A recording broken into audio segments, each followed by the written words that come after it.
యేసు ప్రభువారు కూర్చుకోవద్దు అని చెప్పారని చెప్పేసి చాలా మంది కొంతమంది సేవింగ్ దగ్గర this is back to save అని చెప్పేసి అని పక్షులు కూర్చుకోవట్లేదు, మీరు కూడా కూర్చుకోవట్లేదు అని చెప్పేసి. Of course they don't save for అట్లా కూర్చుకోవడం అనేది ఉండదు, కానీ పక్షులు కూర్చుకోవు. కానీ బైబిల్లో ఒక చిన్న జంతువు గురించి చెప్పారు. చిన్న జంతువు అని చెప్పారా, చీమల గురించి చెప్పారు.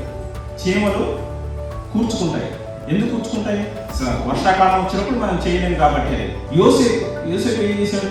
When the family is about to come he has save.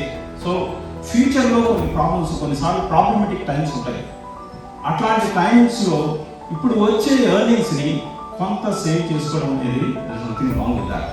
అక్కడ ఏంటంటే కూర్చుకోవద్దు అంటే డోంట్ బి సెల్ఫిష్, నీ వరకే నువ్వు చూసుకోవడం, మిగతా వాళ్ళ గురించి పట్టించుకోవచ్చు అనే సిచ్యువేషన్లోకి వెళ్ళమని చెప్పట్లేదు.